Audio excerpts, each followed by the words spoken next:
हिकु नंढड़ी ॻाल्हि आहे त मौलाना जलालुद्दीन रूमी हिकिड़े ॾींहुं पंहिंजे शागिर्दनि खे पढ़ाए पियो। मदरसे मस्जिद में वेठो हुयो त उहो ॿारनि खे तालीम ॾेई रहियो त हर हिकु ॿार जे हथ में किताब हुया। त ओॾीमहिल हिकिड़ो दरवेश अंदरि दाख़िलु थियो। उन दरवेश अची मौलाना रूमीअ खां पुछियो त तूं इन्हनि खे छा पढ़ाए रहियो आहीं? त मौलाना जलालुद्दीन रूमी हुनखे चयो त मां ॿारनि खे फ़िक़े जा किताब, तफ़सीर ऐं क़ुर शरीफ़ सेखारे रहियो आहियां। त उन दरवेश छा कयो, तकड़ि में ॿारनि खां किताब वठी ऐं भरिसां जेको हौज़ हुयो जिते पाणी हुयो, जितां उहे वज़ू कंदा हुआ निमाज़ पढ़ण जे लाइ या तिलावत करण जे लाइ, उहे किताब समूरा उन में उछले छॾियईं। त मौलाना जलालुद्दीन रूमी तकिड़ो आयो चई हे छा कई, मुंहिंजे सॼे सालनि जी महिनत विञाइजी वई, मुंहिंजी उमिरि भॼ पोड़ियो, सॼो रायगान थी वियो। त उन जेको दरवेश हुयो उन तकड़े पाणीअ में हथु हयो ऐं किताब जो ॿाहिरि कढिया त किताब सुकल ई हुया।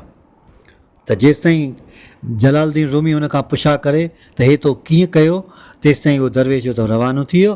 त मौलाना जलालुद्दीन रूमी उन खां पोइ हर ॻोठ में, हर कस्बे में, हर इलाइक़े में उन दरवेश खे ॻोल्हींदो हो। जॾहिं हुनखे ख़बर पवंदी त इहो दरवेश हितां गुज़री वियो आहे ऐं ॿिए रस्ते ॿिए ॻोठ में हलियो वियो आहे, त पोइ उन ॻोठ ॾांहुं रवानो थी वियो। ऐं 3 सालनि खां पोइ उहो दरवेश मौलाना जलालुद्दीन रूमीअ खे मिलियो। त उन दरवेश खे मौलाना जलालुद्दीन रूमी चयो त मां 3 सालनि खां वठी तव्हांजे पोयां आहियां ऐं इहा कोशिशि करे रहियो आहियां त तव्हां मूंखे ॿुधायो त तव्हां इहा शइ कीअं कई जो किताब तव्हां उछलिया ऐं पाणीअ में वापसि ई सुका किताब निकिरी आया। त उन दरवेश हुनखे चयो त तूं मूंखे 3 सालनि खां ॻोल्हे थो, पर मां त तोखे केतिरनि सालनि खां वठी 15-20 सालनि खां वठी ॻोल्हियां थो पियो।